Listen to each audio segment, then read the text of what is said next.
আচ্ছা, আমরা কি কখনো ভেবেছি কেন একটার পর একটা দুঃখ এসে মনটা ভেঙে দেয়? কেন জীবনে এত কষ্ট আসে? মা সারদা দেবী একদিন বলেছিলেন, সবই মা, সবই ঈশ্বরের লীলা। এই এক বাক্যের মধ্যে লুকিয়ে আছে জীবনের সবচেয়ে বড় শিক্ষা। চলুন আজ শুনবো মায়ের সেই বাণীর গভীর অর্থ, যা জানলে জীবনের দুঃখ আশীর্বাদ বলে মনে হবে। মা সারদা যখন দেখতেন ভক্তরা দুঃখে কাতর, তখন তিনি বলতেন, সবই মা, সবই ঈশ্বরের লীলা। এই কথার মধ্যে লুকিয়ে আছে এক গভীর সত্য। আমরা সাধারণ মানুষ জীবনের ঘটনাগুলোকে দেখি নিজের দৃষ্টিতে। যেটা আমাদের ভালো লাগে সেটাকে বলি সুখ, আর যেটা আমাদের ভালো লাগে না সেটাকে বলি দুঃখ। কিন্তু শ্রী শ্রী মা সারদা দেবী দেখাতেন সবকিছু মায়ের দৃষ্টিতে, যেখানে প্রতিটি ঘটনায় এক একটি শিক্ষা, এক একটি আশীর্বাদ। তিনি বলতেন, যা কিছু ঘটে তা মায়ের ইচ্ছেতেই ঘটে।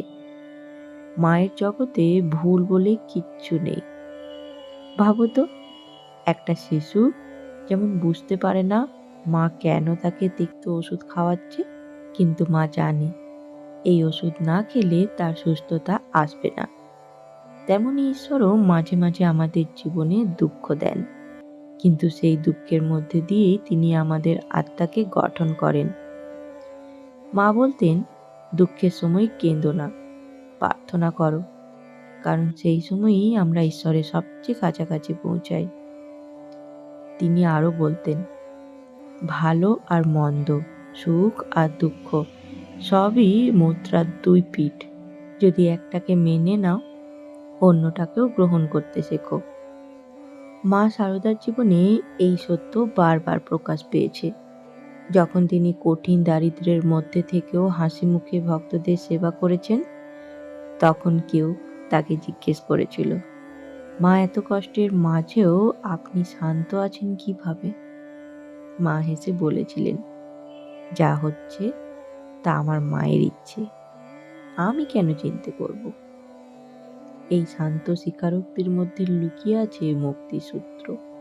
কারণ যখন আমরা মেনে নিয়েছি যে আমি নয়, মা আছে, তিনিই করাচ্ছেন, তখনই আমাদের মন শান্ত হয়, অহংকার গলে যায়, আর আমরা আসল আনন্দটা অনুভব করি। শ্রী শ্রী মা বলতেন, সব কিছুর মধ্যে মাকে দেখতে শেখো, তাহলেই জীবনে আর কিছু নিয়ে আক্ষেপ থাকবে না। তাই মা সারদা দেবীর এই বাণী, সবই মা, সবই ঈশ্বরের লীলা, শুধু একটা বাক্য নয়, এটা এক অমৃত, যা জীবনের বিষ মিষ্টি করে দেয়। যখনই মন খারাপ হবে, মনে রেখো, আজ যা ঘটছে তা হয়তো তোমার অজান্তে তোমাকে ঈশ্বরের কাছাকাছি নিয়ে যাচ্ছে। শেষে শুধু মায়ের নাম মনে করো, জয় মা সারদা। সব দুঃখ মিলিয়ে যাবে, মনে শান্তি আসবে। ধন্যবাদ বন্ধুগণ। আজকের এই বাণী যদি আপনাদের মন ছুঁয়ে যায়, তাহলে অবশ্যই ভিডিওটিকে বন্ধুদের সাথে শেয়ার করে দেবেন। আর এই ভিডিওটি যদি আপনার কাছে প্রথমবার এসে পৌঁছায়, তাহলে ঠাকুর মার এই চ্যানেলটি সাবস্ক্রাইব করে নেবার অনুরোধ রইল, যাতে তাদের বাণী সবার প্রথমে আপনার কাছে পৌঁছে যায়। ধন্যবাদ।